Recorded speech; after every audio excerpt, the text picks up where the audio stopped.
अस्सलाम वालेकुम गाइज़। आज हम रुखसाना अहमद की short story the gate keeper's wife का फेमिनिस्ट एनालिसिस करेंगे।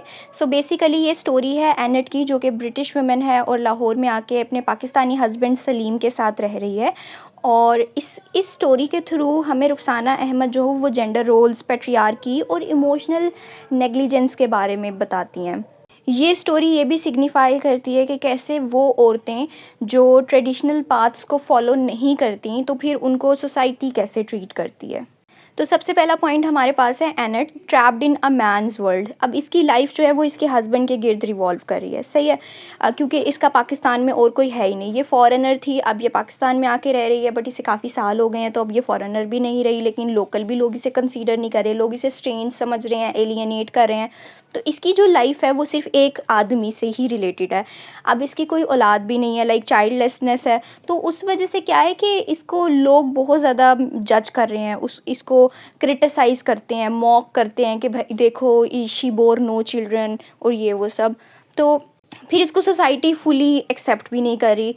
और क्योंकि हर रोज़ ये ज़ू जाया करती है, तो वहाँ पे ज़ू के जो लोग होते हैं लाइक इसको बहुत घूरते होते हैं, लाइक इसको देखते होते हैं, जिससे उसे अच्छी वाइब्स नहीं आती होती हैं। और इसको लाइक इसकी जो फ्रीडम है, लाइक एक बंदा फ्रीली कहीं जा रहा है ना, मतलब, तो लेकिन वहाँ पे भी जाके अगर कोई लोग उसको घूर रहे हैं, उसका आना जाना नोटिस कर रहे हैं, तो फिर फ्रीडम कहाँ चला जाता है।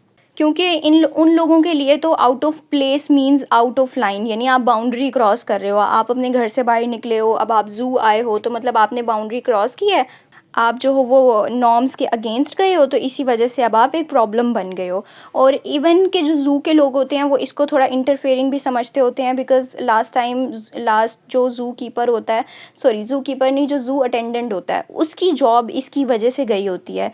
तो क्योंकि ये कोई भी नाइंसाफ़ी वहाँ एनिमल्स के साथ देखती है या कोई अपने लिए, तो ये बोलती है उस पे, ये जैसे साइलेंट नहीं रहती होती, और फिर इसीलिए लोग इसको ट्रबल मेकर भी समझते हैं। ये सारे चैलेंजेस ये लड़की फेस भी करती है और फिर ये प्राइस भी पे करती है।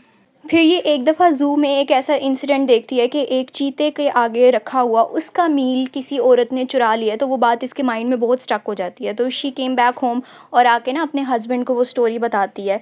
तो इसका हस्बैंड उल्टा इसका मजाक उड़ाता है और इसके सेंटिमेंट्स को नहीं समझता, उसको एक कहानी सुना देता है किसी और बंदे की बीवी की, कि उसकी भी बीवी थी और वो हॉर्सेस से बहुत मोहब्बत करती होती है, और एक दिन वो भी पागल हो जाती है, तो तुम भी पागल हो गई हो, तो तभी तुम मुझे भी ना ऐसी कहानियाँ सुना रही हो, तो तुम भी एनिमल से खामखा की मोहब्बत करती हो। तो इस वजह से ये बहुत ज़्यादा लाइक इसको इनविजिबल फील होता है, अनहर्ड फील होता है, बिकॉज इसके कोई फ्रेंड्स नहीं है, कोई सर्कल नहीं है, कोई कम्युनिटी नहीं है। तो ये अगर किसी से बात करना चाह रही है किसी इंसिडेंट को लेकर, तो ये किससे करेगी? अपने हस्बैंड से ही करेगी ना। बट अब जब इसके हस्बैंड ने भी बात नहीं सुनी, तो इसको बहुत अनहर्ड फील हुआ और इसकी वजह से ये एग्जॉस्टेड हो गई, और इसको लगा कि अब तो कोई भी मुझे इमोशनली सपोर्ट भी नहीं कर रहा, और फिर मतलब उसकी पहचान क्या कहाँ है? वो उसकी ज़ात के लिए तो कुछ भी नहीं है ना यहाँ पे। तो इमोशनली शी वाज स्टार्व्ड। फिर अगर हम ज़ू को एज अ सिंबल देखें, तो ज़ू जो है वो सिंबलाइज कर रहा है उसकी केज्ड लाइफ को, क्योंकि वो भी एक घर में कैद हो गई है, बाहर उसका कोई कनेक्शन ही नहीं है इसी तरह, और इसीलिए वो ज़ू जाती होती है। तो एनिमल्स को जब केजेस में देखती है, तो उसको अपनी ट्रैप्ड एग्जिस्टेंस, क्योंकि वो भी एक घर के अंदर एक किस्म का कैद ही है। फिर मैरिज एंड सोसाइटल नॉर्म्स, यानी वही बात के एक्ट एज हर केज, क्योंकि शादी की वजह से वो पाबंद है, सोसाइटी की वजह से वो बहुत सारी चीज़ों के लिए पाबंद है, चैलेंजेस फेस कर रही है।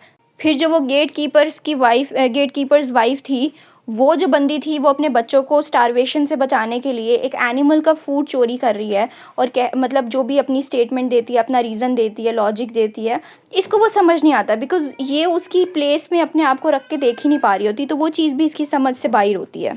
अब हालांकि देखा जाए, एनेट जो है वो एक ब्रिटिश वुमेन है, she is well educated, she is well independent कहने को, लेकिन सोसाइटी फिर भी उसकी जो वर्थ है वो उसको पुराने ट्रेडिशनल कन्वेंशनल स्टैंडर्ड्स पे रख के ही देख रही है, कि ये भाई ऐसे क्यों नहीं काम कर रही है, ये इस तरह से क्यों कर रही है, या ये वाला पाथ फॉलो क्यों नहीं कर रही। क्योंकि स्टिल वेस्ट हो या ईस्ट हो, मैरिज और मदरहुड से ही एक वुमेन की वैल्यू जो है वो हम लोग डिफ़ाइन करते हैं सोसाइटी के अंदर।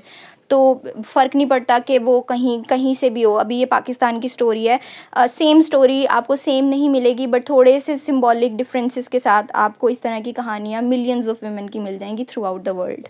तो ये स्टोरी जो है वो रिप्रेजेंट करती है उन काउंटलेस वुमेन को जो फील आउट ऑफ प्लेस, मतलब जो लोनली फील करती हैं, आइसोलेटेड फील करती हैं या एलियनेटेड फील करती हैं because of cultural displacement. Similarly ये इस आइडिया को चैलेंज भी करती है कि वुमेन को हमेशा सिर्फ इसलिए कि वो फिट इन कर जाएं उस वजह से उनको रिस्पेक्ट नहीं करना चाहिए। इस आइडिया को चैलेंज करती है ये। तो इस कहानी के थ्रू, एनेट की स्टोरी के थ्रू, रुखसाना अहमद ने उन तमाम औरतों की वॉइस बनने की कोशिश की है और उनकी क्वाइट पेन, उनकी इनर स्ट्रेंथ को शो करने की कोशिश की है जो इसी तरह की सेम सफरिंग से गुजर रही हैं। सो ये हमारा गेट कीपर्स वाइफ का एक छोटा सा एनालिसिस था। आई होप आपको समझ आया होगा।